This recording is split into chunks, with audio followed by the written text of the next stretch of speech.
चलिए आप सभी का एक बार फिर से स्वागत है साध्य पीएससी अकेडमी में। और सभी स्टूडेंट को गुड आफ्टरनून। जितने भी साथी हमारे साथ इस क्लास के माध्यम से जुड़ेंगे तो आप सभी का स्वागत रहेगा। और सभी से रिक्वेस्ट रहेगा कि जो भी क्लास में एक बार जुड़ गए होंगे वो एक बार अपनी तरफ से ऑडियो वीडियो को देख लेंगे, सभी चीज़ें स्पष्ट पहुंच रही कि नहीं पहुंच रही है। कुछ दिक्कत है किसी भी चीज़ में ऑडियो या फिर वीडियो में तो जल्दी यहाँ पर बताएंगे। इधर से तो सभी चीज़ें सही हैं, एक बार कंफर्म करेंगे। चलिए प्रेरणा साहू जुड़ चुके हैं, गुड आफ्टरनून आपको भी। और भी बाकी बच्चे जुड़ चुके हैं तो सभी से रिक्वेस्ट है आप सभी एक बार बता देंगे अ, सभी चीज़ों को लेकर।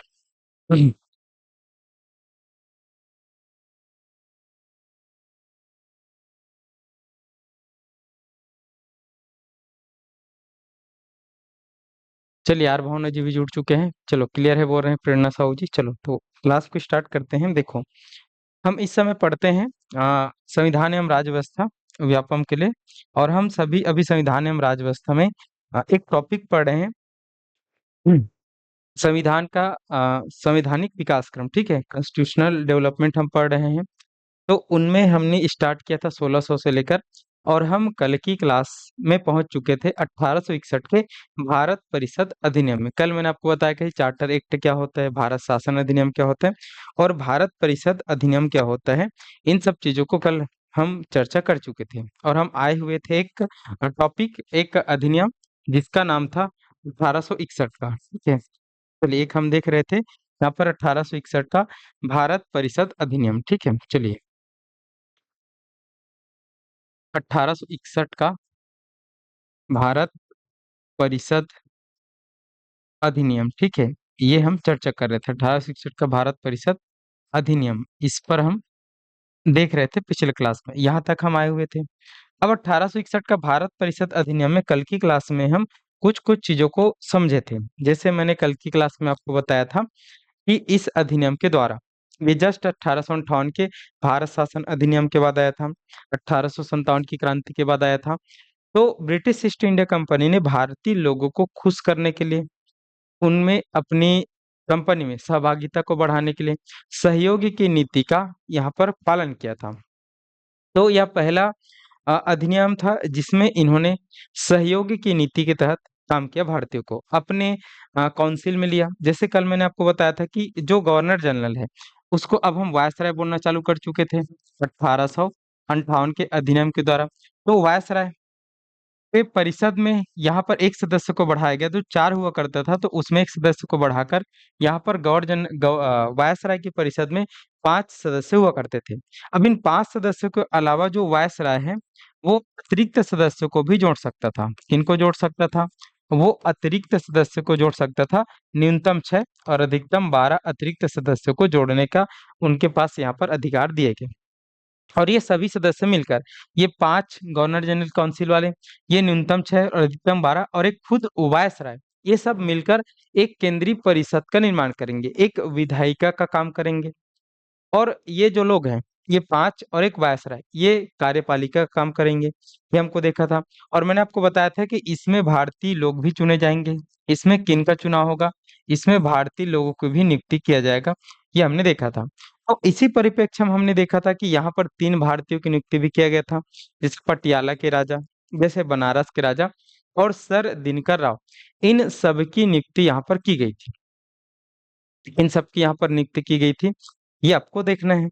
अब उसके बाद मैंने आपको बताया था कि कल पढ़ेंगे करके, आज हम इससे आगे देखते हैं इस 1861 के भारत परिषद अधिनियम में और क्या क्या चीजें हुआ था, इन सब चीजों को हम आगे देखते हैं। चलिए तो हम आगे देखते हैं। तो इस 1861 के भारत परिषद अधिनियम में यहाँ पर बहुत सारी चीजों को किया गया था। जैसे वायसराय की शक्ति में बहुत ज्यादा बढ़ोतरी किया गया था। लिखते हैं वायसराय की शक्ति में बढ़ोतरी, एक मिनट। वायसराय, वायसराय की शक्तियों में बढ़ोतरी, वायसराय की शक्तियों में बढ़ोतरी। ठीक है, वायसराय की शक्तियों में बढ़ोतरी किया जाएगा। ठीक है, ये हमको देखना है। अब वायसराय की शक्ति में बढ़ोतरी किया जाएगा तो कौन कौन से चीजों को वायसराय को दिया जाएगा, कौन कौन से शक्तियां उनका बढ़ाया जाएगा, ये हम समझते हैं, देखने की कोशिश करते हैं। ठीक है, चलो तो वायसराय की शक्ति में बढ़ोतरी किया गया तो कुछ कुछ चीजें यहाँ पर वायसराय को दिया जाएगा। जैसे वायसराय को अध्यादेश जारी करने का अधिकार दिया गया, वायसराय को अध्यादेश जारी करने का, ऑर्डिनेंस, वायसराय को अध्यादेश जारी करने की शक्ति दिया गया।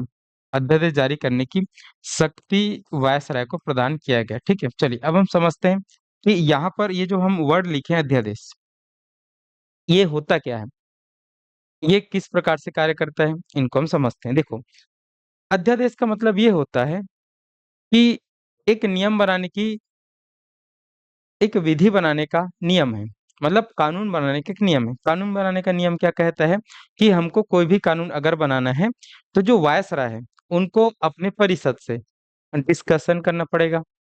अब वो परिषद के जो लोग हैं वो हाँ बोलते हैं, तब जाकर वो कानून बनेगा।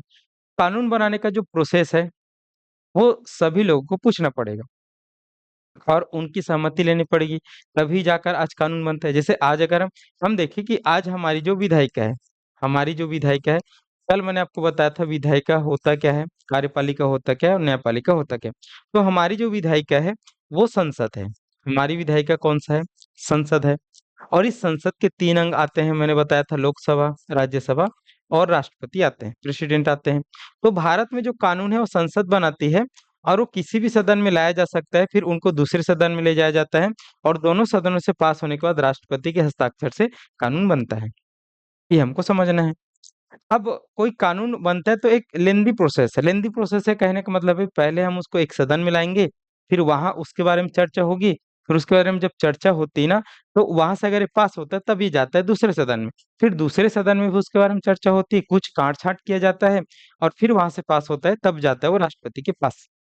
और राष्ट्रपति फिर उसको पढ़ता है, क्या है, सही कानून बना है कि नहीं बना है, कि कुछ गलत तो नहीं किया है, राजनीति से प्रेरित होकर तो नहीं किया। तो ये भी पढ़ता है और इनको जब लगता है तब वो हाँ बोलते हैं, तब जाकर वो कानून बनता है।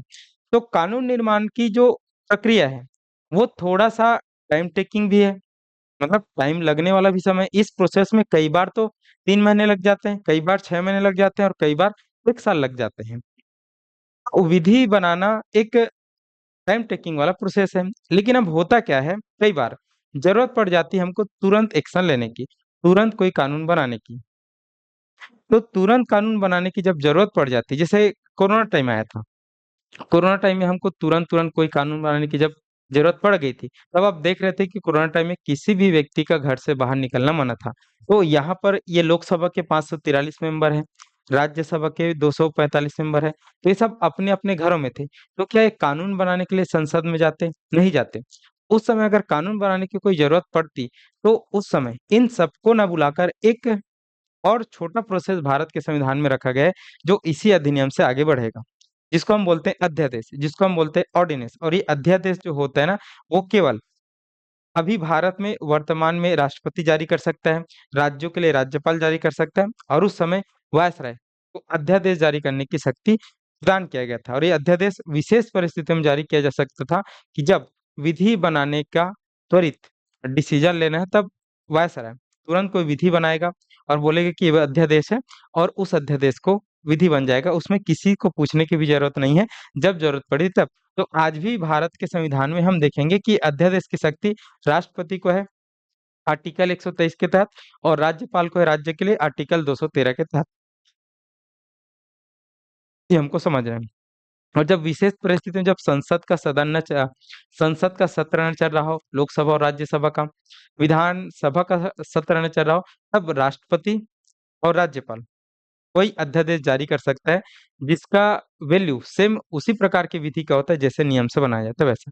तो अध्यादेश जारी करने की शक्ति राज्यपाल को दे दी गई, और ये अध्यादेश जारी करने की शक्ति जो राज्यपाल को दी गई, अगर राज्यपाल इसके तहत कोई अध्यादेश जारी करता है तो उनकी वैलिडिटी 6 माह की होती थी। कितने माह की होती थी? 6 माह की होती थी। ये आपको समझना। तो आपसे क्वेश्चन पूछा जाता है कि अध्यादेश जारी करने की शक्ति वायसराय को कौन से अधिनियम से प्राप्त हुआ था? तो आपको बताना है 1861 के भारत परिषद अधिनियम से वायसराय को अध्यादेश जारी करने की शक्ति प्राप्त हुआ था। ध्यान आपको रखना है, समझते हुए जाना, ठीक है। ये हो गया। अब उसके बाद अगर हम देखें तो वायसराय को और शक्ति ये दे दिया गया कि जो अब प्रांत है, जो भारत में जो प्रांत है, जो राज्य जो अंग्रेज जीत चुके हैं, तो प्रांतों की सीमाओं में ये परिवर्तन कर सकते हैं, प्रांतों की सीमाओं में परिवर्तन कर सकते हैं। किसी भी राज्य को यहाँ पर वो छोटा कर सकते हैं, किसी भी राज्य को वो बड़ा कर सकते हैं। साथ ही साथ वहां पर जो प्रशासक होते हैं, जो प्रमुख व्यक्ति होते हैं, उनकी भी नियुक्ति ये वायसराय करेगा। तो प्रशासकों की नियुक्ति का भी अधिकार, प्रशासकों की नियुक्ति की भी शक्ति किनको दे दिया गया? इस वायसराय को दे दिया गया। तो वायसराय को समझना है कि प्रांतों की सीमाओं में परिवर्तन कर सकता है, प्रशासकों की नियुक्ति भी कर सकता है, ये सब शक्ति वायसराय को दे दिया गया। ये आपको देखना है।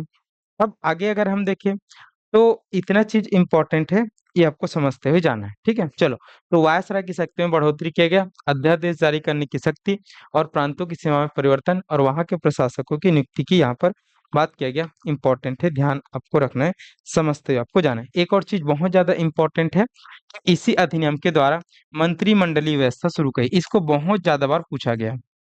मंत्रिमंडलीय व्यवस्था शुरू की गई। कौन सी व्यवस्था शुरू की गई? मंत्रिमंडलीय व्यवस्था शुरू की गई। पोर्टफोलियो सिस्टम शुरू किया गया, ये आपको समझना है। अब मंत्रिमंडलीय व्यवस्था क्या है? जैसे आज आप देखते हो ना कि आज हमारे देश में एक प्रमुख है, प्रधानमंत्री, लेकिन उनके सहायता के लिए भी और मंत्रिमंडल है। जैसे जो मंत्रिमंडल है, जो मंत्रिमंडल के जो लोग होते हैं वो अलग अलग विभाग को संभालते हैं। कोई शिक्षा विभाग का संभालते तो शिक्षा मंत्री है, कोई गृह विभाग को संभालते तो गृह मंत्री है, कोई स्वास्थ्य विभाग को संभालते तो स्वास्थ्य मंत्री, कोई उद्योग विभाग को संभालते तो उद्योग मंत्री, कोई पर्यटन को संभालते तो पर्यटन मंत्री है, कोई रेल को संभालता तो रेल मंत्री। तो इस प्रकार से पहले ऐसा नहीं था, वायसराय ही हर चीज को देखा करता था, हर पूरा सब चीज को वही देखा करता था। तो उससे क्या होगा, क्या वो हर जगह अपना दिमाग लगा पाएगा, हर चीज में उनका एकदम डायरेक्ट कंट्रोल हो पाएगा? नहीं हो पाएगा।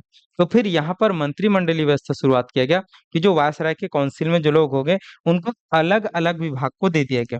अब अलग अलग विभाग को जब दे दिया गया तो एक ही व्यक्ति एक विभाग को देखता है, तो उससे चीजें बहुत अच्छी तरीके से होती है। और आज भी ये मंत्रिमंडलीय व्यवस्था चलती है, आप देखेंगे कि आपको समझना है। तो मंत्रिमंडलीय व्यवस्था की शुरुआत इस 1861 के अधिनियम से होती है।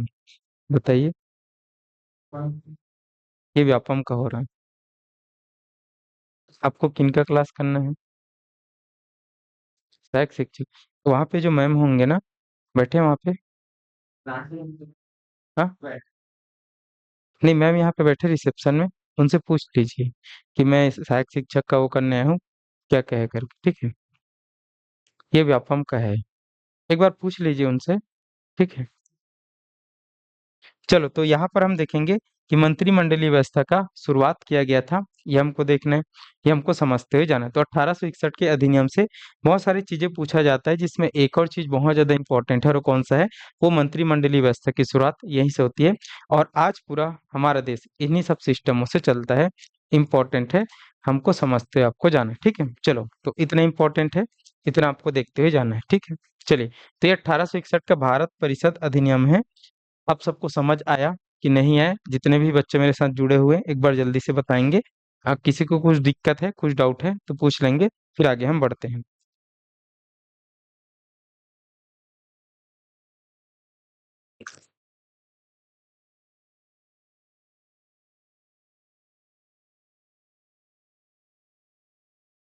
चलो, कमेंट करेंगे जल्दी से, जितने भी साथी हमारे साथ जुड़े हैं एक बार बता देंगे। क्या यहाँ तक आप सबको क्लियर है बातें, या किसी को कुछ डाउट है, कुछ समझ नहीं आ रहा है?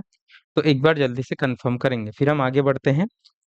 और हम एक और अधिनियम को देखेंगे, जो भारत परिषद अधिनियम ही है, ठीक है। भारत परिषद अधिनियम मतलब भारत के लिए जो परिषद बनाया गया था, उनमें कुछ चेंजेस करेंगे, ये हम देखेंगे।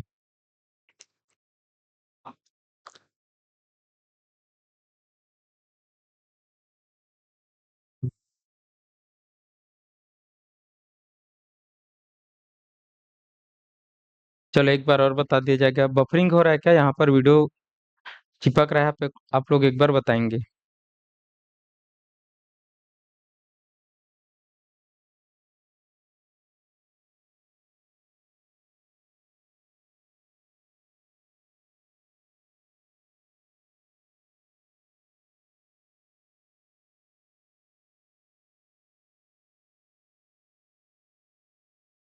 चलिए, एक बार आप लोग सभी लोग बताएंगे, सही है वीडियो की नहीं है, कि बफर हो रहा है, ठीक है।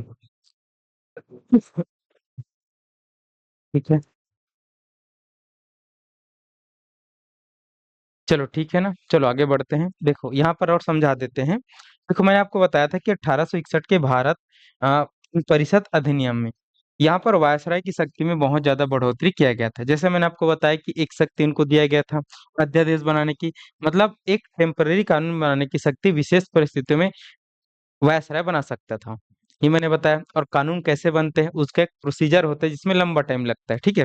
तो विशेष परिस्थितियों में जो वायसराय है वो अध्यादेश ऑर्डिनेंस जारी करके कानून बना सकता था, और वैध कानून के समान ही उनकी मान्यता होती थी, जैसे आज भारत के राष्ट्रपति को है और भारत के राज्यपाल को, ठीक है, दिया गया है।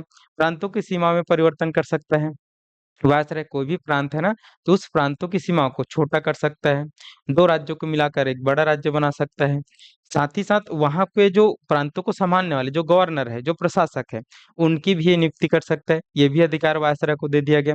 और इसी 1861 के भारत परिषद अधिनियम से एक मंत्रिमंडलीय व्यवस्था शुरू की गई। मंत्रिमंडलीय व्यवस्था मतलब कि एक व्यक्ति प्रमुख होगा, लेकिन और भी जो विभाग हैं उनको अलग अलग व्यक्तियों को दे दिया जाएगा, और वो अपने अपने विभाग को संभालेंगे, जैसे आज होता है, ठीक है। जैसे आप छत्तीसगढ़ में देखते हो कि सीएम विष्णुदेव साय है, लेकिन अलग अलग गृह विभाग के लिए भी गृह मंत्री है, शिक्षा के लिए शिक्षा मंत्री है, फिर पर्यटन के लिए पर्यटन मंत्री है, पंचायत एवं ग्रामीण विकास के लिए स्वास्थ्य विभाग के लिए, महिला कल्याण विभाग के लिए।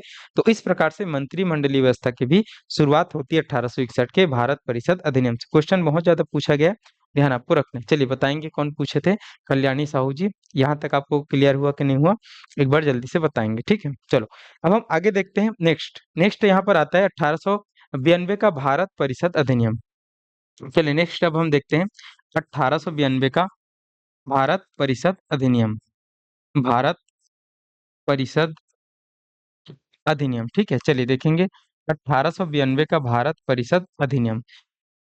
देखो अब मैं यहाँ पर आपको भारत परिषद अधिनियम लिख रहा हूँ, कई जगह पर मैं आपसे भारत शासन अधिनियम लिखूंगा, तो आपको समझना है कि वो भारत शासन अधिनियम जहां पर भी हम लिखे ना, तो भारत के शासन से संबंधित है। और अगर हम भारत परिषद लिखे तो भारत में शासन करने के लिए जो इंडिया काउंसिल बनाई गई, भारत परिषद बनाया गया जिसका एक सचिव है और बाकी और अन्य 15 सदस्य है, तो उनके लिए और वायसराय की शक्तियों में कम ज्यादा किया जाएगा, तो भारत परिषद अधिनियम। तो इसमें आप समझेंगे कि परिषद में कुछ कुछ चेंजेस किया जाएगा, ठीक है, भारत के शासन में नहीं, सबको समझना है। चलिए तो हम यहाँ पर देखते हैं कि इसमें क्या चीज होता है। तो मैंने आपको बताया था कि इसके पहले थोड़ा सा आप समझना 1861 में क्या चीजें किया गया था। 1861 में मैंने आपको बताया था कि एक वायसराय रहेगा, एक कौन रहेगा, वायसराय रहेगा। और वायसराय की कार्यकारिणी में इनके परिषद में मैंने आपको बताया कि एक सदस्य को बढ़ा दिया गया है और 4 से बढ़ाकर 5 कर दिया गया। साथ ही साथ अतिरिक्त सदस्य भी और जोड़े जा सकते हैं, जिसमें न्यूनतम 6 और अधिकतम 12, जिसमें भारतीयों की भी नियुक्ति किया जा सकता है। तो 3 भारतीयों की नियुक्ति किया गया था इसके अंतर्गत, ये हमने समझा था, ठीक है। आगे अगर हम देखेंगे 1892 के अधिनियम से, तो 1892 के अधिनियम से यहाँ पर जो अतिरिक्त सदस्य है, इन अतिरिक्त सदस्यों की संख्या को बढ़ा दिया गया। क्या कर दिया गया, फिर से बढ़ा दिया गया। अब यहाँ पर लिखते कितना बढ़ा दिया गया, तो वायसराय का जो परिषद है ना, तो इस वायसराय के परिषद में, एक मिनट, इस वायसराय के परिषद में अतिरिक्त सदस्यों की संख्या, किनकी संख्या, अतिरिक्त सदस्यों की संख्या, अतिरिक्त सदस्यों की संख्या बढ़ा दी गई, ठीक है। और अतिरिक्त सदस्यों की संख्या जो 6 से 12 थी, न्यूनतम 6 होना था, अधिकतम 12 होना था, तो अब इनको बढ़ाकर न्यूनतम 10 और अधिकतम 16 कर दिया गया। मतलब अब वायसराय अपने परिषद में न्यूनतम अतिरिक्त 10 सदस्य रख सकते हैं और अधिकतम कितने रख सकते हैं, तो अधिकतम रख सकते हैं 16। तो इससे पूछा जाता है आपसे क्वेश्चन कि कौन से अधिनियम से अतिरिक्त सदस्यों की संख्या 12 से बढ़ाकर 10 से 16 कर दिया गया था। तो आपको बताना है वो कौन है, वो 1892 का भारत परिषद अधिनियम, जिसमें अतिरिक्त सदस्यों की संख्या 12 से बढ़ाकर 10 से 16 कर दिया गया था। इंपॉर्टेंट है, ध्यान आपको रखते हुए जाना, ठीक है। आगे बढ़ते हैं। अब आगे जब हम बढ़ते हैं तो यहाँ पर देखेंगे ये जो सदस्य है, ये जो सदस्य अतिरिक्त सदस्य ना, तो इन अतिरिक्त सदस्यों की शक्तियों में वृद्धि किया गया, ठीक है। चलिए लिखते हैं, अतिरिक्त सदस्यों की, अतिरिक्त सदस्यों की शक्ति में वृद्धि किया गया, अतिरिक्त सदस्यों की, अतिरिक्त सदस्यों की शक्तियों में वृद्धि किया गया। देखो ये जो अतिरिक्त सदस्य है ना, इनको कोई भी अधिकार नहीं था किस प्रकार का, किसी भी तरीके से कोई भी निर्णय लिया जा रहा है उसमें वोट करने का। ये सब चीज में सहायता करेंगे लेकिन वोट नहीं करेंगे, सलाह देंगे, लेकिन इसकी सलाह बाध्यकारी नहीं था वायसराय और उनके परिषद के लिए। तो यहाँ पर इन सदस्यों को भी शक्ति दी गई, 1892 के भारत परिषद अधिनियम में। और इसके लिए आपको थोड़ा सा सिनेरियो समझना पड़ेगा, क्यों क्यों किया जा रहा है इसके लिए। तो इसके पीछे रीजन है यहाँ पर कांग्रेस की स्थापना। किसकी स्थापना? कांग्रेस की स्थापना। आप सभी को पता होगा भारतीय राष्ट्रीय कांग्रेस की स्थापना 1885 को हुई थी। और 1885 को जब भारतीय राष्ट्रीय कांग्रेस की स्थापना हुई थी, तो उसके बाद कांग्रेस में भारत के बहुत सारे नेता जुड़े। और बहुत सारे नेता जुड़ने के बाद उन लोगों ने भारत में क्या क्या चीजें गलत हो रहा है, क्या क्या चीजें अंग्रेज गलत कर रहे हैं, तो उन लोगों ने आवाज उठाना चालू किया। और 1885 से कांग्रेस ने ही मांग किया था कि जो गवर्नर जनरल की जो काउंसिल है ना, इसमें भारतीयों की नियुक्ति किया जाए। तो 3 भारतीयों की नियुक्ति किया गया था 1861 में। अगर हम जाकर देखेंगे, तो उसके बाद वो जो 1861 में 3 भारतीयों को नियुक्ति किया गया था, तो अंग्रेजों ने नाम मात्र के लिए, दिखाने के लिए किया गया था राजा लोग को ही, क्योंकि राजा लोग उनके सहपाठी हुआ करते थे, तो उनकी किया गया था। तो कांग्रेस ने बोला नहीं, ये आपको जो व्यक्ति है, जो सही जानकार है, उसको करना पड़ेगा। और साथ ही साथ जो लोग हैं अतिरिक्त सदस्य के रूप में जोड़ते हैं, जिनको कोई शक्ति नहीं दिया गया है, उन लोगों को भी अधिकार आपको देने पड़ेंगे। वो केवल और केवल आपकी चीजों को देखने के लिए नहीं गए हैं, उनको कुछ ना कुछ अधिकार मिलने चाहिए। तो ये दबाव जब कांग्रेस ने डाला ना, तब जाकर यहाँ पर अंग्रेजों ने 1892 में उनके लिए जो अतिरिक्त सदस्य जुड़े थे, उनकी शक्तियों में वृद्धि किया गया। और यहाँ पर उनको जो बजट बनता था, उसमें बहस करने की शक्ति दिया गया। ठीक है, तो यहाँ पर दो शक्ति दिया गया अतिरिक्त सदस्यों को। एक यहाँ पर देखेंगे जो बजट है, ठीक है, बहस करने की बजट पर बहस करने की शक्ति। मतलब जो बजट बनता है ना भारत देश के लिए, जो अंग्रेज बनाते थे, तो उस बजट पर अब भारत में कोई भी व्यक्ति जो जुड़ेगा, जो अतिरिक्त सदस्य के रूप में जुड़ेगा, वो बहस कर सकता है।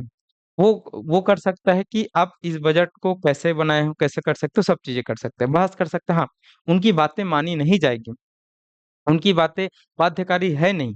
तो कम से कम इतना तो भारतीयों को मिला कि वो बहस तो कर सके, वो अंग्रेजों को बता तो सके कि आप ये गलत करें। तो ये भी उस समय हमारे लिए एक बहुत बड़ी जीत थी अंग्रेजों के सामने। बजट पर बहस करने का अधिकार कब भारतीयों को दिया गया, ये क्वेश्चन कई बार आए गए हैं। और कई बार पूछा जाता है कि पहली बार बजट पर बहस करने की शक्ति कौन से अधिनियम से मिला था भारतीयों को, या फिर अतिरिक्त सदस्य को। तो यही है 1892 का भारत शासन अधिनियम।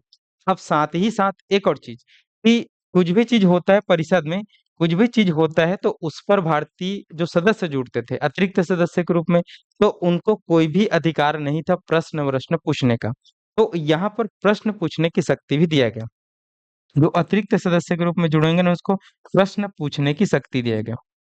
प्रश्न पूछने की शक्ति प्राप्त हुआ। ठीक है, ये आपको ध्यान पे देना है। तो यहाँ पर प्रश्न पूछने की भी शक्ति भारतीयों को मिल गया। ठीक है, एक चीज याद रखना कि भारतीयों को प्रश्न पूछने की शक्ति तो दिया गया, लेकिन उनको यह है कि उनको 6 दिन पूर्व बताना पड़ेगा कि आप कौन से प्रश्न पूछ रहे हो अंग्रेजों से। ठीक है, उनको देखना है। और एक चीज ध्यान रखना कि भारतीयों को अभी भी केवल प्रश्न पूछने का अधिकार है, लेकिन इनके बाद और दूसरा क्वेश्चन नहीं पूछ सकते। जैसे एक होता है सप्लीमेंट्री क्वेश्चन, मतलब पूरक प्रश्न बोलते हैं। जैसे मैंने प्रश्न किया मैंने प्रश्न ये किया कि अभनपुर में कितना बजट अलॉट हुआ है विकास के लिए। तो उधर से जो व्यक्ति आएगा, वो बताएगा कि 2 लाख रुपए अलॉट हुए अभनपुर के लिए। अब मेरी जानने की इच्छा है कि उस 2 लाख रुपए में किस किस विभाग में वो 2 लाख रुपए बटेगा। स्कूल के लिए कितना आया है, पानी के लिए कितना है। तो मैं और क्वेश्चन नहीं कर सकता, मात्र एक ही क्वेश्चन पूछूंगा और उसका वो जवाब देगा और निकल जाएगा। मतलब मैं सप्लीमेंट्री क्वेश्चन नहीं पूछ सकता, हमको यहाँ तक पूरक प्रश्न पूछने का अधिकार नहीं था 1892 का। तो ये चीज ध्यान रखना कि यहाँ पर अतिरिक्त सदस्यों की शक्तियों में वृद्धि किया गया। एक तो उनको बजट पर बहस करने की शक्ति दिया गया, और दूसरा पूरक प्रश्न पूछने की शक्ति दिया गया। तो 1892 के अधिनियम से आपको देखना है कि 1892 के अधिनियम में यहाँ पर आपको समझना है कि अतिरिक्त सदस्यों की संख्या 10, न्यूनतम 10 और अधिकतम 16 कर दिया गया, जो किससे बढ़ाकर न्यूनतम 6 और अधिकतम 12 से बढ़ाकर कर दिया गया। ठीक है, और इन्हीं अतिरिक्त सदस्यों में भारतीयों को नियुक्ति किया जाता था, भारतीयों को चुना जाता था। तो अब अतिरिक्त सदस्यों की शक्तियों में वृद्धि किया गया। उनको बजट पर बहस करने की शक्ति मिल गया, जो पहले नहीं था। और उनको प्रश्न पूछने की भी शक्ति प्राप्त हो गया, जो कुछ भी इनको पहले से नहीं था। इतना चीज इंपॉर्टेंट है। इतना चीज आपको 1892 के भारत परिषद अधिनियम के लिए याद रख लेना है। देखना है, दोनों क्वेश्चन कई बार पूछे गए हैं कि कब यहाँ पर वायसराय के परिषद में 10 से 16 कर दिया गया अतिरिक्त सदस्यों की संख्या, और कब अतिरिक्त सदस्यों को बजट पर बहस करने की शक्ति और प्रश्न पूछने की शक्ति दिया गया। तो ये तीनों क्वेश्चन कई बार आ चुके हैं, तो आपको देखना है। और कई बार तो पूरा 1892 के भारत परिषद अधिनियम की चीजों को बताई करके आ जाता है, तो ये सब चीजों को आपको लिखना पड़ेगा, छांटना पड़ेगा, ठीक है। चलो यहाँ तक 1892 का भारत परिषद अधिनियम। किसी को कुछ डाउट है, कुछ दिक्कत है, समझ नहीं आ रहा, तो जल्दी से पूछ लेंगे। फिर अगर आपको समझ आ गया होगा तो आगे बढ़ेंगे, नहीं आया होगा तो एक बार और बताते हुए हम चलेंगे, ठीक है। चलो जल्दी से कमेंट करेंगे जितने भी बच्चे हैं, कहाँ पर आपको समझ आया है, और नहीं आया तो क्लियर करके लिखेंगे, फिर आगे हम बढ़ेंगे।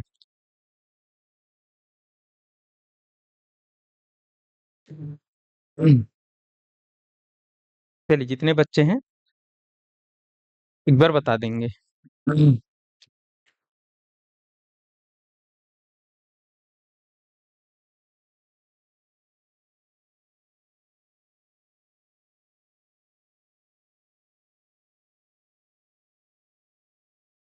चलिए दीक्षा साहू अभी जुड़े, गुड आफ्टरनून आपको भी। सुभाष टेकाम नोट मिलेगा, हाँ नोट डाला जाएगा, ठीक है। हैंड रिटन नोट्स, ठीक है, जो मेरे द्वारा बनाए गए उनको डाला जाएगा, ठीक है। देखो एक बार आप सबको समझना है बच्चों कि आप सभी लोग ना नोट्स के पीछे भागते हो, ठीक है। आंसर नोट्स चाहिए, जो हम देख रहे हैं, लिख रहे हैं, केवल मैंने इतनी बातें लिखा और बाकी मैंने और ओरली बहुत सारी चीजों को बताता हूँ। आप जब पढ़ने बैठते हो ना तो कापी पेन पकड़ के बैठा करेंगे, ठीक है। जो जो चीजें आप लिखते हो ना उतना, मैं जब आपको नोट्स भी जाऊंगा ना तो आपको देखना कि मैं जो पढ़ाता हूँ वही मेरे नोट्स में, उससे आगे कुछ भी नहीं है, ठीक है। नोट्स के पीछे नहीं भागना, आपको खुद अपना नोट्स बनाना है। मैं जो बताते रहता हूँ ना उसको पॉइंट तो मैं लिख देता हूँ, उसको भी आपको लिखना है, और भी बाकी चीजें जो मैं बताता हूँ, जो लिखता नहीं हूँ लेकिन बताता हूँ, तो उनको भी आप याद करने के लिए लिख सकते हैं। तो इस प्रकार से आप अपने नोट्स बनाएंगे और आपका नोट्स हमेशा याद आएगा, हमेशा रिवीजन के लिए काम आएगा। और आपका नोट्स जब आप बनाएंगे ना तो हमेशा याद रहता है कि आपने कहाँ पर कौन सी चीजें लिखी है, ठीक है। तो ऐसा नहीं कि मैं नोट्स नहीं भिजवाऊंगा, नोट्स मैं आपको डलवा दूंगा, लेकिन आप नोट्स के पीछे मत भागिए ज्यादा, आप खुद का नोट्स बनाइए, जो हम पढ़ा रहे हैं उसी को सुनिए और बनाते रहिए, ठीक है। चलो तो इतना करिए, ज्यादा नहीं करना है, ठीक है। वैसे मैं भिजवा दूंगा, बट ये मेरी तरफ से वो है। चलिए यहाँ पर क्या पूछ रहे हैं, एक बार और बता दीजिए। वो दीक्षा साहू शशि देवागन बोल रहे हैं। सुभाष टेकाम जी नोट्स मिल जाएगा ना, भिजवा दिया जाएगा। चलो एक ही प्रश्न पूछने का अधिकार मिला या और भी पूछ सकते नहीं, मैंने अभी इसी चीज को क्लियर किया ना कि हमको प्रश्न पूछने का ही शक्ति मिला है, पूरक प्रश्न नहीं। हमको केवल एक प्रश्न पूछ सकते हैं, ठीक है, एक प्रश्न, पूरक प्रश्न नहीं। पूरक प्रश्न अभी हमको अगले मिलेगा, हमको एक एक चीज के लिए अंग्रेजों ने बहुत तरसाया है, ठीक है। जैसे हमको अब पूरक प्रश्न की शक्ति वो बहुत बाद में देंगे, जैसे 1909 में देंगे। कब देंगे? 1909 में देंगे, तो लगभग 20 साल बाद वो हमको पूरक प्रश्न पूछने की शक्ति देंगे। तो अंग्रेज बहुत ज्यादा ढीठ थे, हमको बहुत ज्यादा तड़पाते थे, बहुत ज्यादा शोषण करते थे। तो अभी हमको नहीं मिलेगा, कब मिलेगा? 1909 के भारत शासन अधिनियम में मिलेगा। तो एक बात ध्यान रखना। चलो एक बार फिर से समझा देते हैं, समझ नहीं आया बोल रहे हैं। चलो मैंने आपको बताया कि 1892 का जो भारत परिषद अधिनियम है, ठीक है। तो इस भारत परिषद अधिनियम में जो अतिरिक्त सदस्य हुआ करते थे, कब तक? 1861 तक। अतिरिक्त सदस्य कितना हुआ करते थे? तो अतिरिक्त सदस्य यहाँ पर मैंने काट दिया क्या, ठीक है। चलो वो इसके जस्ट पहले वाले में था, ठीक है। अतिरिक्त सदस्य यहाँ पर देखो, एक वायसराय हुआ करता था, एक कौन हुआ करता था? वायसराय, ठीक है। और वायसराय की काउंसिल में 5 और अन्य लोग रहते थे इनके परिषद में।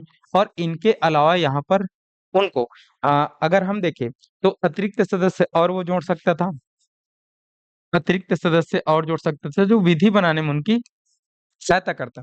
तो न्यूनतम 6 और अधिकतम 12 अतिरिक्त सदस्य 1861 के अधिनियम के द्वारा वो जोड़ सकता था, ये बोला गया था 61 के अधिनियम में। तो इसी अतिरिक्त सदस्यों की संख्या को बढ़ा दिया गया। अब न्यूनतम 6 नहीं, अब न्यूनतम आप 10 करोगे, और अधिकतम 12 नहीं, अधिकतम आप क्या करोगे? 16। तो चाहे तो वायसराय न्यूनतम 10 रख सकता है, वो 10 से कम नहीं रखेगा। क्या नहीं करेगा? वो 10 से कम नहीं करेगा, ठीक है। और वो 17 नहीं कर सकता, मतलब 16 से ज्यादा वो नहीं कर सकता। तो 10 से कम नहीं मतलब न्यूनतम 10, और 16 से ज्यादा नहीं मतलब अधिकतम 16। तो यहाँ पर इन्हीं के बीच में 10 और 16 के बीच में वो अतिरिक्त सदस्य को रख सकता है, ठीक है। ये हमको देखना है। और इसी अतिरिक्त सदस्य में अगर हम समझे तो कौन आते हैं? भारतीय लोग आते हैं। तो उनको ज्यादा अधिकार नहीं था। मैंने आपको बताया कि वो विधि बनाने में मदद करेंगे, उनकी बातें पूरी तरीके से मानी नहीं जाएगी, उनके सलाह अनिवार्य नहीं है, केवल उनको रखा गया है कि हम आपका सहयोग ले रहे हैं और आप विधि बनाने में आपको हमारा योगदान दो, ऐसा करके बस। अब उन्हीं अतिरिक्त सदस्यों को कुछ कुछ शक्तियां दिया गया, जब भारतीयों ने मांग किया बहुत ज्यादा, तो उनको बजट जो बनाते थे उन पर वो बहस कर सकते थे, मतलब उन पर ये कैसा बना है, ये क्या है, ऐसा वो पूछ सकते थे। और फिर प्रश्न पूछने की भी शक्ति था, और वो प्रश्न केवल एक ही था कि आप एक ही बार एक ही प्रश्न पूछोगे, उसके बाद आपको प्रश्न नहीं पूछा जा सकता। तो पूरा प्रश्न पूछने का उनको अधिकार भी नहीं था। ये भी आपको देखना है, ये भी आपको समझना है, ठीक है। चलिए सर, साउंड थोड़ा बढ़ाए बोल रहे हैं इधर से, तो सभी चीजें सही है शशि देवागन जी? बाकी बच्चे एक बार कमेंट करेंगे तो। आपको भी बहुत कम सुनाई दे रहा है क्या, कि आप आपके में सही है? देखो कई बार ये होता है ना कि किसी के मोबाइल में या किसी के लैपटॉप में कम सुनाई देता है, तो उनके तरफ से फॉल्ट होता है, ठीक है। अगर आप सबके में अगर कम सुना रहा होगा तो हमारे तरफ से फॉल्ट होगा, ठीक है, हमारे तरफ से कुछ टेक्निकल इश्यू होगा, तो आपको कम सुनाई दे रहा होगा। तो एक बार जितने भी बच्चे हमारे साथ जुड़े हैं, वो एक बार आप लोग सभी लोग बताएंगे कि क्या सबके में साउंड कम है। अगर सबके में साउंड कम है तो इधर से फिर छेड़खानी करेंगे, क्योंकि इधर से छेड़खानी करते हैं तो उससे बिगड़ती है बहुत सारी चीजें। तो एक बार सेट रहता है चीजें, तो उनको हम छेड़खानी ज्यादा नहीं करते हैं, ठीक है, क्योंकि टेक्निकल चीज है, और टेक्निकल चीज कितना बिगड़ता है आप सभी लोग जानते हो। तो एक बार बाकी बच्चे भी कमेंट करेंगे कि आपके तरफ सभी चीजें सही हैं, कि आपके में साउंड कम है। अगर सभी के में कम है तो फिर सुधारा जाएगा उसको, ठीक है। और आपके बस में होगा शशि देवागन जी, तो आप थोड़ा सा आप रिफ्रेश करके देखिए, या फिर अपना आवाज एक बार बढ़ा लीजिए, ठीक है। चलिए बाकी बच्चे बताएंगे, आप सबके में भी कम है कि सही है?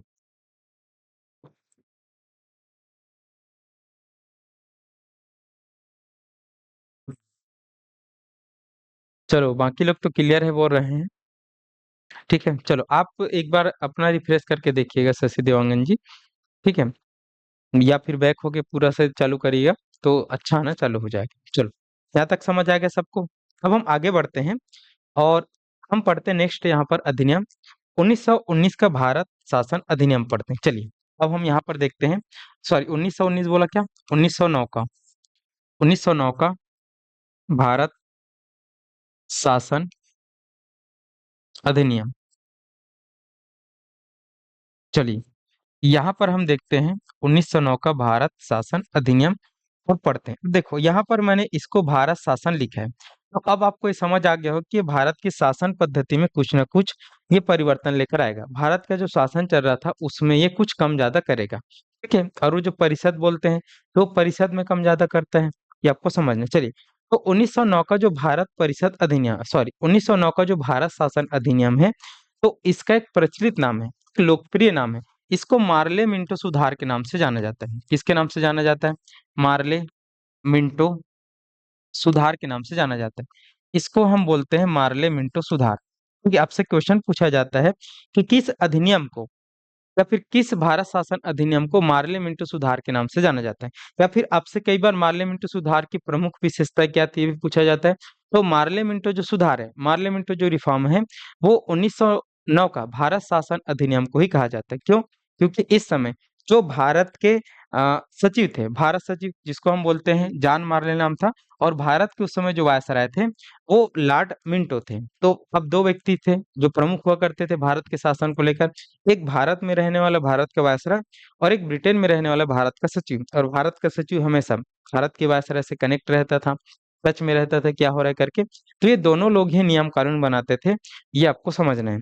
तो इसलिए इस एक्ट को, इस अधिनियम को, इस 1909 के भारत शासन अधिनियम को मार्ले मिंटो सुधार के नाम से जाना जाता है। जस्ट इसके 10 साल बाद एक और आएगा, ठीक है, 1919 का भारत शासन अधिनियम, जिसको कहा जाता है, उस समय दो व्यक्ति और थे, एक सचिव था और एक यहाँ पर वायसराय था, तो उसको हम मॉन्टेग्यू चेम्सफोर्ड बोलते थे। उनको क्या बोलते थे हम? मॉन्टेग्यू चेम्सफोर्ड सुधार बोलेंगे, ठीक है। चलो तो यहाँ पर मार्ले मिंटो सुधार के नाम से इसको जाना जाता है, या फिर मार्ले मिंटो अधिनियम के नाम से जाना जाता है, किसको? 1909 के भारत शासन अधिनियम को ध्यान आपको रखना है, समझते हुए आपको जाना है, ठीक है। चलो आगे बढ़ते हैं। उस समय भारत के, अगर हम देखें सचिव तो जॉन मार्ले था, और भारत का जो वायसराय था वो लॉर्ड मिंटो था, समझना है, ठीक है। चलिए अब इनके प्रमुख प्रावधानों पर हम जाते हैं कि 1909 का भारत शासन अधिनियम में कौन कौन से प्रमुख प्रावधान यहाँ पर लाए गए थे, उनको हम देखते हैं। अगर प्रमुख प्रावधान देखें 1909 के भारत शासन अधिनियम में, तो प्रमुख प्रावधान देखेंगे तो यहाँ पर जो परिषद है, जो वायसराय की परिषद थी, उसमें बहुत ज्यादा सीटों में बढ़ोतरी कर दिया गया था। किसमें बढ़ोतरी कर दिया गया था? बहुत ज्यादा सीटों में बढ़ोतरी। देखो, तो वायसराय की परिषद में सीटों में बढ़ोतरी किया गया था। वायसराय की परिषद में वायसराय की परिषद में सीटों में बढ़ोतरी कर दिया गया था। ठीक है, सीटों में बढ़ोतरी किया गया था। अब देखो, मैंने इससे पहले 1892 का बताया था। तो वायसराय की परिषद में न्यूनतम 10 और अधिकतम कितने हो सकते थे अतिरिक्त सदस्य? यहाँ पर इतने हो सकते थे, न्यूनतम 10 और अधिकतम 16। तो अब इनको भी बढ़ाकर एक बहुत लंबा चौड़ा बना दिया गया। अब ये बोला गया कि अब वायसराय की जो परिषद है, उसके सीट अब बहुत ज्यादा बढ़ोतरी कर दिया गया। जैसे इसमें बोला गया कि अब इसमें न्यूनतम 16 रहेंगे और अधिकतम 60। तो देखो, यहाँ पर कई गुना बढ़ा दिया गया था। न्यूनतम अब कितना रहेगा? 60। और अधिकतम कितना रहेगा यहाँ पर? तो न्यूनतम 60 और अधिकतम, एक मिनट, न्यूनतम 16 रहेगा और अधिकतम 60 रहेगा। ये आपको समझना है, ये आपको देखते हुए जाना है। लेकिन एक चीज यहाँ पर लिखना है कि आधे सदस्यों का अगर हम देखें, तो यहाँ पर 60 अधिक रहेंगे और 16 न्यूनतम रहेंगे। इसमें एक और पॉइंट लिखना है कि सरकारी सदस्यों का बहुमत रहेगा। किनका बहुमत रहेगा? सरकारी सदस्यों का बहुमत रहेगा। ये हमको समझना है। ठीक है, सरकारी सदस्यों का बहुमत रहेगा। अब ये सरकारी सदस्यों का बहुमत रहेगा, ये किस प्रकार की बातें हैं, ये किस प्रकार की चीजें हैं, इनको हम समझेंगे अभी जस्ट कुछ समय बाद। ठीक है, पहले हम लिख लेते हैं प्रावधान को। तो यहाँ पर वायसराय की परिषद में बहुत ज्यादा वृद्धि किया गया और सदस्य संख्या को न्यूनतम 10 और अधिकतम 16 से बढ़ाकर न्यूनतम 16 और अधिकतम कितना रख दिया गया? 60 कर दिया गया। एक बहुत लंबा चौड़ा बढ़ोतरी कर दिया गया। ये आपको ध्यान पे रखना है। उसके बाद दूसरा दूसरा अगर हम देखें, तो जो प्रत्यक्ष निर्वाचन है, प्रत्यक्ष निर्वाचन प्रारंभ में लेकिन मताधिकार सीमित था। तो अब इन सदस्यों की नियुक्ति के लिए निर्वाचन किया जाएगा। ठीक है, इन सदस्यों की जो नियुक्ति पहले वायसराय करता था। कौन करता था? वायसराय कर देता था, वायसराय चुन लेता था। लेकिन अब इन सदस्यों के लिए यहाँ पर निर्वाचन होगा। ठीक है, इन सदस्यों के लिए निर्वाचन होगा और वो निर्वाचन कौन करेगी? भारत की जनता करेगी। तो उसको प्रत्यक्ष हम बोल रहे हैं, लेकिन उस समय जो निर्वाचन होता था, वो सीमित मताधिकार के अंतर्गत होता था। किसके अंतर्गत होता था? सीमित मताधिकार। इसको भी हम समझेंगे कैसा सीमित मताधिकार है और कैसे निर्वाचन की बात कर रहे हैं, ये हमको देखना है। अब आते हैं एक और, जो 1892 के भारत परिषद अधिनियम से जुड़ा हुआ था। जैसे मैंने आपको बताया था कि उस समय अतिरिक्त सदस्यों को बजट पर बहस करने की शक्ति मिला था और वो कोई भी प्रश्न पूछ सकते हैं, ये शक्ति मिला था। लेकिन अब यहाँ पर उन सदस्यों की शक्ति में और वृद्धि किया गया। जैसे उनको 3 प्रकार के और अधिकार बढ़ा दिए गए अतिरिक्त सदस्यों को। किसको? अतिरिक्त सदस्यों को, जिसमें लोग भारतीयों को चुनते थे। 3 प्रकार के अधिकार बढ़ा दिए। जैसे अभी तक केवल उनको बजट पर बहस करने की शक्ति था, लेकिन अब उनको बजट पर विवेचना करने की शक्ति दे दिया गया। क्या करने की शक्ति? बजट पर विवेचना। अब ये बजट पर विवेचना क्या होती है? देखो, बजट पर बहस करना मतलब ये होता है कि बजट की सारी चीजों को यहाँ पर देखना कि क्या गलत है क्या सही है। लेकिन बजट पर विवेचना करने की बात अगर हम देखेंगे, तो बजट पर विवेचना ये बताता है कि यहाँ पर वो बजट किस प्रकार से बना है, किस लिए बना है और कैसा उनका इंटेंशन रहने वाला है। तो ये कहलाता है विवेचना। विवेचना मतलब उस बजट की अब आप पूरी तरीके से निंदा भी कर सकते हो। जैसे कई बार होता है ना कि सरकार जब बजट लाती है, तो जो विपक्ष है, जो अभी सरकार में नहीं है, वो बोलते कि इस बजट में कुछ भी नहीं है हमारे लिए, ये पूरी तरीके से एक प्रकार का बेकार बजट है। ऐसी आप विवेचना करने की शक्ति भारतीय अर्थात अतिरिक्त सदस्यों को दिया गया। हमको देखना है। अब यहाँ पर उन सदस्यों को इससे पहले 1892 में केवल और केवल प्रश्न पूछने का अधिकार दिया गया था। तो अब उनको पूरक प्रश्न भी पूछने का अधिकार दिया गया। कौन सा प्रश्न? पूरक प्रश्न पूछने का अधिकार। तो ये दोनों क्वेश्चन को आप एक बार एक जगह पे लिख लेना कि भारतीय सदस्य अर्थात अतिरिक्त सदस्यों को, वायसराय के अतिरिक्त सदस्यों को प्रश्न पूछने का अधिकार कहाँ से दिया गया था? 1892 के भारत परिषद अधिनियम से दिया गया। लेकिन पूरक प्रश्न पूछने का अधिकार या फिर पूरक प्रश्न पूछने की शक्ति उनको कहाँ से दिया गया था? तो उनको दिया गया था 1909 के भारत शासन अधिनियम से। ये आपको समझना है, ये आपको देखना है, ठीक है। और एक उनको बजट पर बहस करने की शक्ति था, लेकिन यहाँ से उनको बजट पर विवेचना करने की भी शक्ति था। इंपॉर्टेंट है, ध्यान आपको रखना है, समझते हो, आपको जाना है, ठीक है।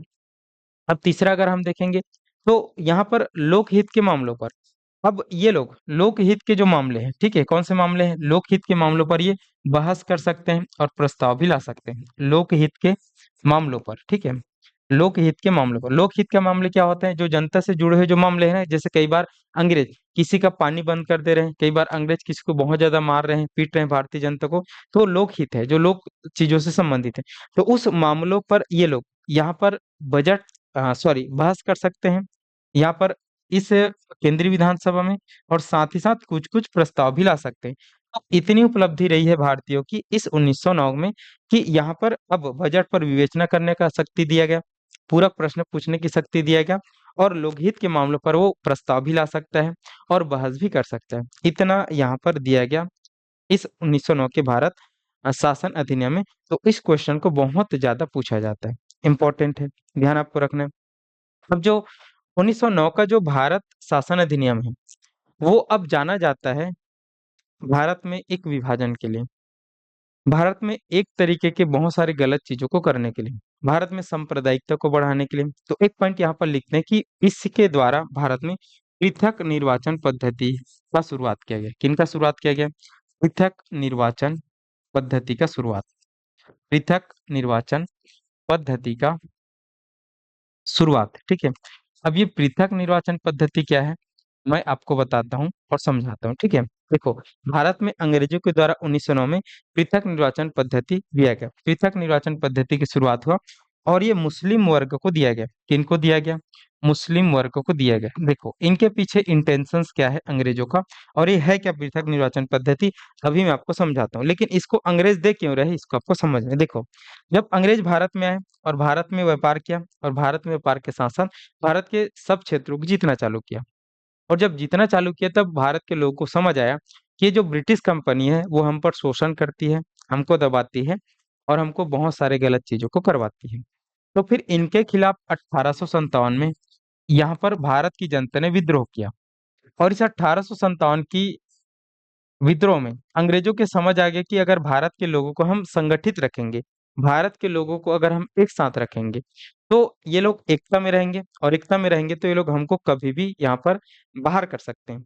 तो अंग्रेजों ने फिर भारत में फूट डालो और राज करो की नीति का पालन किया। किसका पालन किया? फूट डालो और राज करो की नीति का पालन किया। फूट डालो और राज करो, डिवाइड एंड रूल नीति का इन्होंने क्या किया? पालन किया। मतलब भारत की एकता को तोड़ने का प्रयास किया। देखा कि भारत के लोगों की एकता को कैसे तोड़ा जाए, तो इनको समझ आया कि भारत में कई प्रकार के धर्म को मानने वाले लोग हैं, जिसमें हिंदू है, मुस्लिम है, सिख है, ठीक है, जैन है, बौद्ध है। तो इन लोगों को समझ आया कि जो मुस्लिम वर्ग है वो उस समय ज्यादा पढ़ा लिखा नहीं था, वो एकदम ही धर्म के साथ ही चलता था।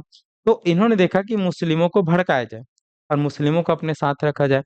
फिर मुस्लिम वर्ग को इन्होंने लगातार हिंदुओं के खिलाफ भड़काया, और भड़काकर उनके लिए एक मुस्लिम लीग की भी स्थापना कर दिया, और उनके लिए मुस्लिम कॉलेजों की भी स्थापना किया। तो इस तरीके से भारत में उन्होंने मुस्लिम वर्ग को हिंदू वर्ग से अलग करने का प्रयास किया, ताकि भारत में फूट रहे। और इन्हीं का परिणाम था कि भारत जब आजाद हुआ तो दो देश बने, एक मुस्लिम राज्य पाकिस्तान बना, और एक हमारा देश बना, ठीक है। तो इस तरीके से भारत में अंग्रेजों ने फूट डालो राज करो की नीति के तहत पालन किया, और मुस्लिमों को अपने तरफ मिलाकर रखे रहा शुरुआत में। और फिर उन्होंने इसी तारतम्य में मुस्लिमों को कुछ फायदा पहुंचाने के लिए, मुस्लिम वर्ग को फायदा पहुंचाने के लिए एक पृथक निर्वाचन पद्धति की शुरुआत की। अब ये पृथक निर्वाचन पद्धति क्या है? मैंने अभी बताया कि जो परिषद है, उस परिषद में न्यूनतम 6 सदस्य 16 सदस्य और अधिकतम 60 सदस्य यहाँ पर चुने जाएंगे। अब चुने जाएंगे तो इनका पहली बार इस 1909 के अधिनियम के द्वारा उनका चुनाव किया जाएगा। उनका क्या किया जाएगा? चुनाव। और चुनाव कैसे होगा? प्रत्यक्ष होगा। मतलब जनता यहाँ पर उन लोगों को चुनेगी। कौन चुनेगी? जनता। आप सभी लोगों को वोट करने का अधिकार नहीं दिया गया था। किनको किनको दिया गया था, ये अभी हम पढ़ेंगे। तो अब बोला गया कि मान लो जाए यहाँ पर जो मुस्लिम वर्ग है उनके लिए कुछ सीटें अलॉट कर दिया गया। जैसे यहाँ पर 60 लोगों का चुनाव होना था। कितने लोगों का चुनाव होना था? 60 लोगों का चुनाव होना था। तो इस 60 लोगों का जो चुनाव होना था ना, तो उसमें जो मुस्लिम वर्ग है, कौन से वर्ग है, उसमें अगर हम देखेंगे तो जो मुस्लिम वर्ग है, इस मुस्लिम वर्ग के लोगों को यहाँ पर पूरी तरीके से सीट अलॉट किए गए थे। और जब सीट अलॉट किए गए थे इस मुस्लिम वर्ग को, तो यहाँ पर इनको जो पृथक निर्वाचन पद्धति दिया गया था, जैसे अगर मैं बात करूं कि मान लो ये अभनपुर क्षेत्र है, कौन सा क्षेत्र है, अभनपुर क्षेत्र, जैसे आज की विधानसभा होते हैं ना, तो मान लो ये अभनपुर क्षेत्र है। अब इसमें अंग्रेजों ने बोला कि इस अभनपुर क्षेत्र को हम, यहाँ पर केवल कौन लड़ सकता है चुनाव, तो कोई भी मुस्लिम वर्ग का व्यक्ति यहाँ पर चुनाव लड़ सकता है। तो इनको हमने किसके लिए आरक्षित कर दिया, यहाँ पर अभनपुर को मुस्लिम वर्ग के लिए आरक्षित कर दिया। अब इनको पृथक निर्वाचन पद्धति दे दिया ना, तो इसका मतलब ये होता है कि अब यहाँ पर प्रत्याशी के रूप में खड़ा भी कौन होगा, मुस्लिम प्रत्याशी ही खड़ा होगा। अब इस अभनपुर की जनता में मान लो जाए 1000 लोग हैं, कितने लोग हैं, 1000 लोग हैं। अब इस 1000 लोग में मान लो जाए यहाँ पर 600 लोग हिंदू हैं, कितने लोग हिंदू हैं, 600 लोग हिंदू हैं, और मात्र 400 लोग कौन है, मुस्लिम है। और इस सीट को अगर मुस्लिम के लिए आरक्षित कर दिया गया था पृथक निर्वाचन के तहत, तो अब ये जो 600 हिंदू लोग हैं वो वोट नहीं डाल सकते। केवल वोट कौन डालेगा, मुस्लिम ही डालेगा। और कैंडिडेट भी कौन होगा, मुस्लिम होगा। तो जीतेगा भी कौन, मुस्लिम ही होगा। तो यहाँ पर पृथक निर्वाचन पद्धति की शुरुआत किया गया, एक वर्ग को पूरी तरीके से फायदा पहुंचाने के लिए, एक वर्ग को पूरी तरीके से यहाँ पर आगे बढ़ाने के लिए। और यही पृथक निर्वाचन पद्धति कहलाता है कि उस जगह पर जिनके लिए यहाँ पर अलॉट कर दिया गया, तो वहां पर कोई भी और जाति के लोग रहे उनसे कोई मतलब नहीं है। वहां पर जिस वर्ग के लिए उसको आरक्षित किया गया है, और किसके लिए किया गया है, मुस्लिम वर्ग के लिए, तो वहां पर कैंडिडेट भी मुस्लिम होगा। और वहां की केवल मुस्लिम जनता ही वोट करेगी, और जितने भी अन्य लोग हैं वो वोट नहीं करेंगे, मतलब उनकी कोई भी वैल्यू नहीं रहेगा। और जबकि जनसंख्या उनकी ज्यादा है, तो इस तरीके से फायदा पहुंचाया गया इनको, ऐसे वर्गों को, और भारत में फूट डाला गया। तो पृथक निर्वाचन पद्धति की शुरुआत भी होती है, ये आपको समझना है, ये आपको देखते हुए जाना। चलो, तो जितने भी बच्चे जुड़े हुए हैं मेरे साथ, एक बार आप सभी लोग बताएंगे कि क्या ये बातें आपको समझ आई कि नहीं आई, जल्दी से आप लोग बताएंगे।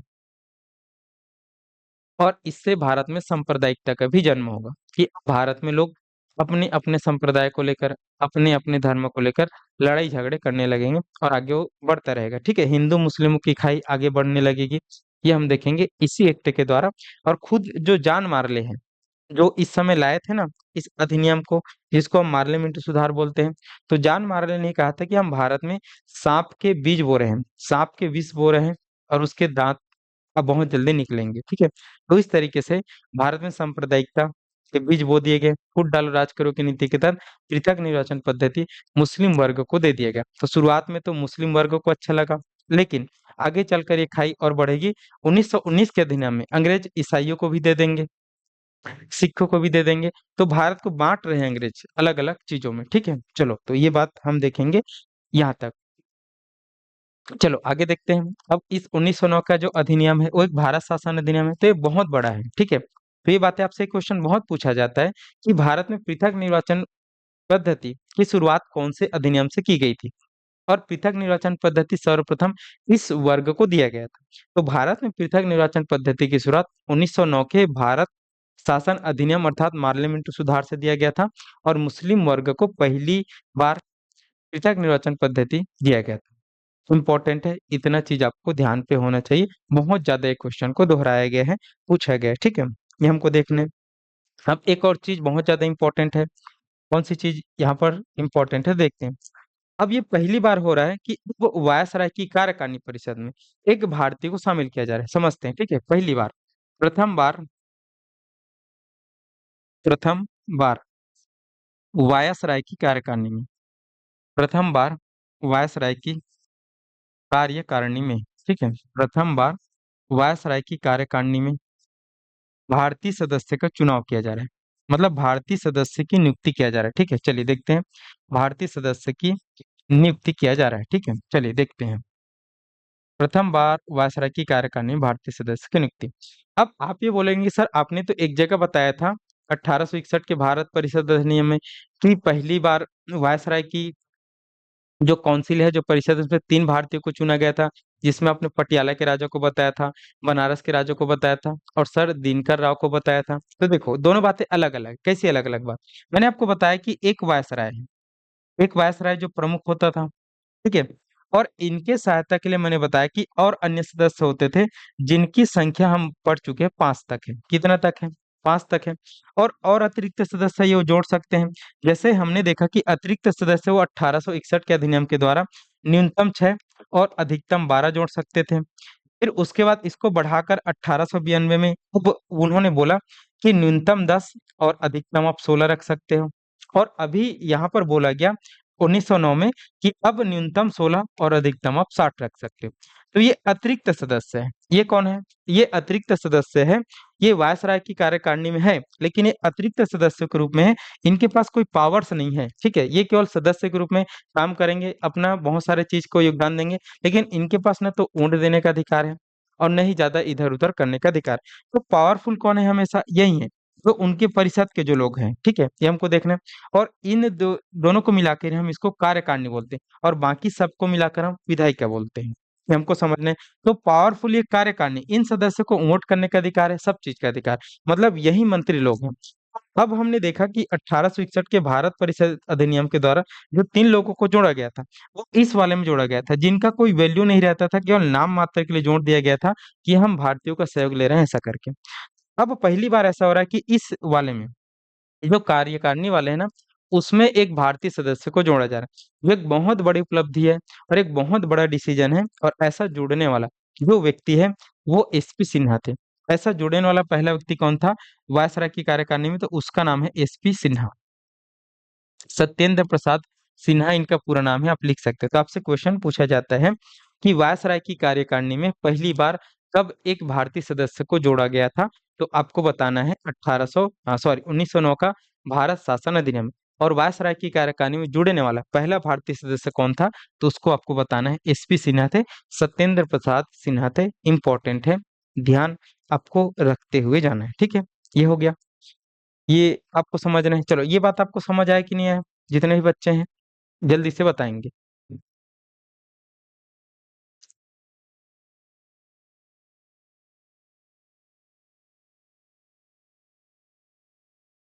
चलिए, बहुत सारे बच्चे भाग जाते हैं, ऐसा क्या है कि आप लोग नहीं जुड़ते हैं? शुरुआत में हमारे पास 8 लोग थे, 2 लोग नहीं दिख रहे हैं, कहाँ चले गए? देखो, समझ नहीं आ रहा है कि आप लोगों को कि ज्यादा हो जा रहा है। एक बार बताएंगे जितने भी बच्चे हैं, ठीक है। जितने भी बच्चे हैं, क्या मैं समझा पाता हूँ आप लोग को? क्या आपको समझ आता है कि नहीं आता है? एक बार बताएंगे, ठीक है।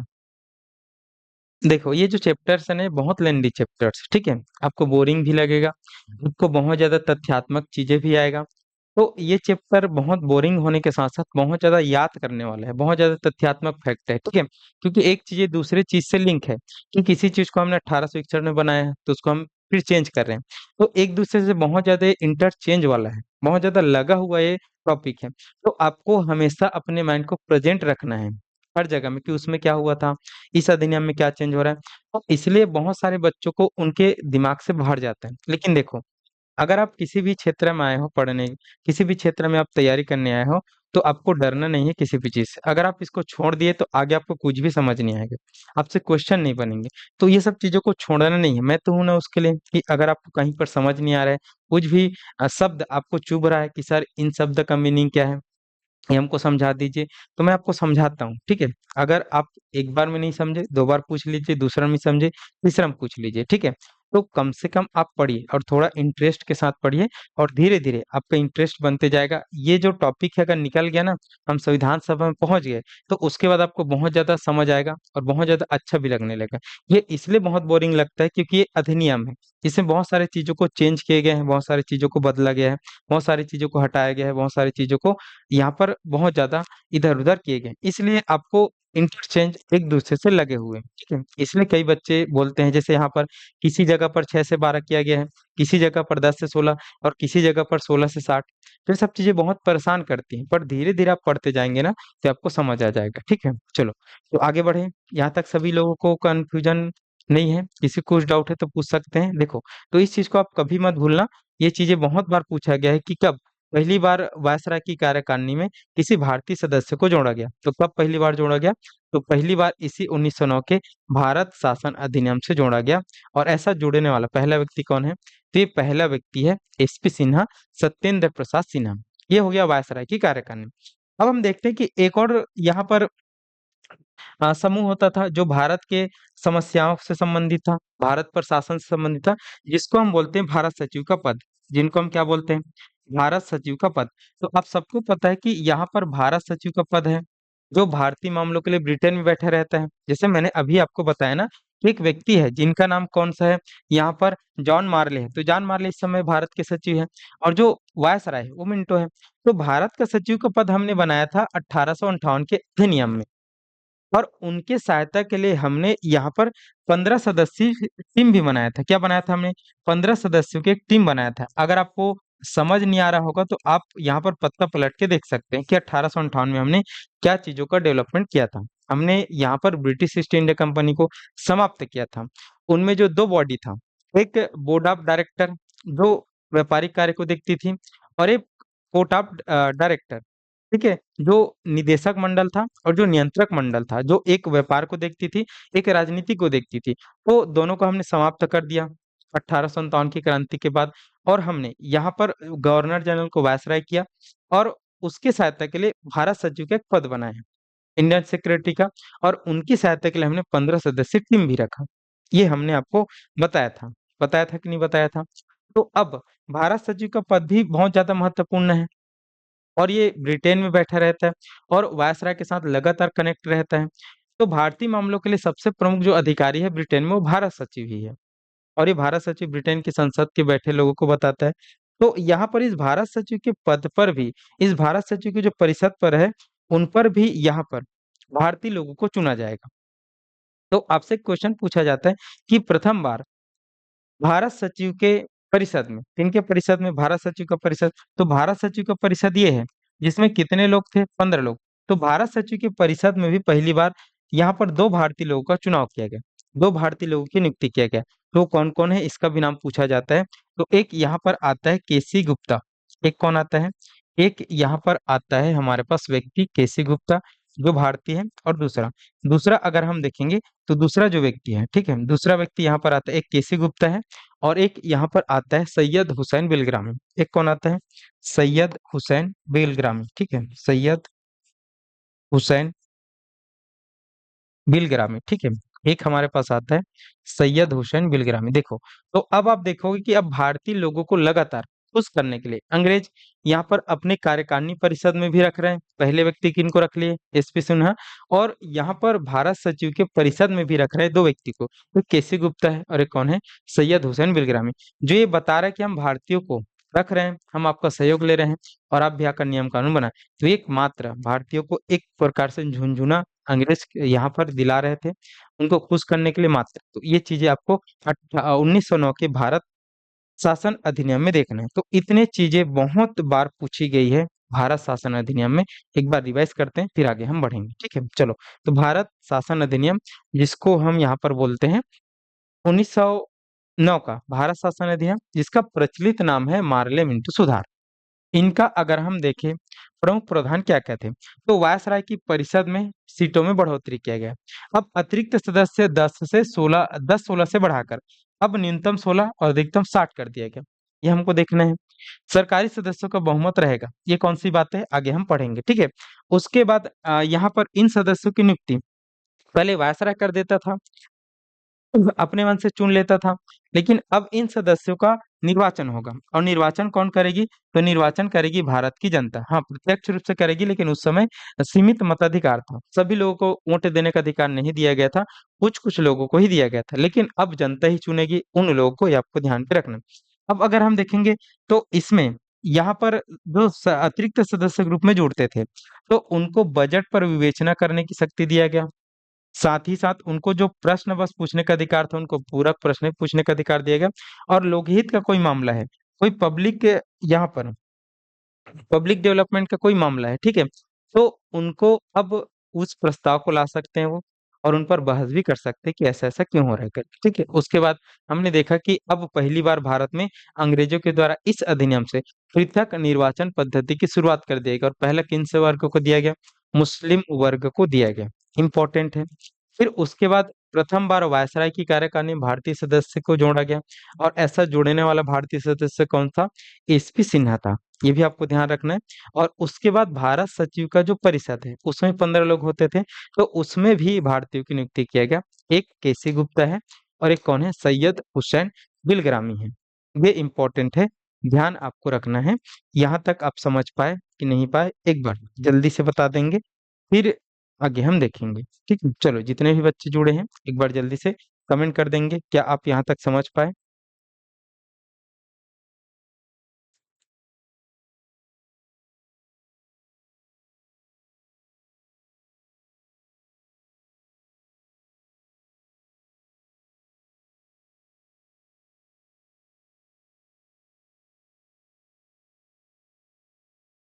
चलिए, किसी को कुछ डाउट है, कुछ दिक्कत है?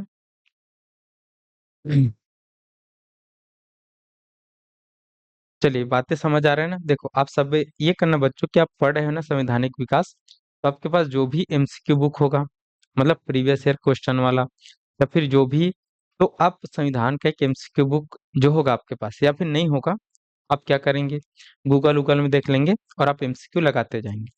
तो वो धीरे धीरे आपके माइंड में जो है ना, वो धीरे धीरे एकदम क्रिस्टल क्लियर बैठते जाएगा। जैसे आप 1773 के रेगुलेटिंग एक्ट से संबंधित एमसीक्यू लगाएंगे, तो वो बहुत सारे एमसीक्यू जब लगाएंगे, उसी उसी चीज को आप जब बार बार पढ़ोगे ना, तो आपको एकदम कंठस्थ याद हो जाएगा। ठीक है। फिर 1784 के फिर से इंडिया एक्ट को लगाओगे, उससे संबंधित एमसीक्यू, तो उसके जो प्रावधान है वो भी आपको एकदम बैठ जाएंगे। तो ऐसे करके आप पढ़ते जाइए, पढ़ते जाइए। इधर मेरे से याद करिए, एक बार कॉन्सेप्ट क्लियर हो गया, फिर उससे संबंधित आप एमसीक्यू लगाते जाइए।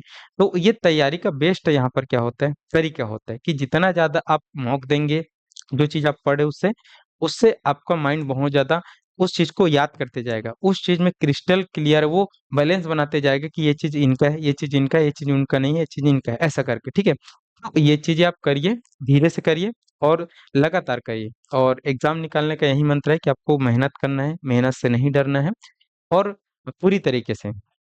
अभी का समय तो ऐसा है कि कंपटीशन इतना ज्यादा है, पोस्ट इतने कम है कि आपको, जब तक आप उनको आखिरी बार समझ के नहीं दोगे, तब तक नहीं निकलेगा। थोड़े बहुत में आप पढ़ते ही रहेंगे, 2 साल पढ़ेंगे, 3 साल पढ़ेंगे, 5 साल पढ़ेंगे, और पढ़ते पढ़ते आप यहाँ पर आपका एज भी निकल जाएगा। तो ये है, अगर आप कंपटीशन में उतरे हो, तब पूरी तरीके से यहाँ पर अवेयर होके रहो, मेहनत के साथ जुड़े रहो, तभी जाकर आपका निकलेगा एग्जाम। ठीक है, चलो, तो इतना ध्यान रखना। बहुत सारे बच्चे शुरुआत में पढ़ने आते हैं, शुरू शुरू में अच्छा पढ़ने, लेकिन उनको समझ आ जाता है कि नहीं होगा हमसे, बहुत सारे सब्जेक्ट है, बहुत कठिन सब्जेक्ट है, नहीं समझ आ रहा है, तो उन लोग का कभी नहीं निकले। जो रुकेगा, जो ठहरेगा, जो समझेगा कि नहीं सब हो जाएगा, उन्हीं का निकलेगा। ठीक है, चलो, तो ध्यान रखना।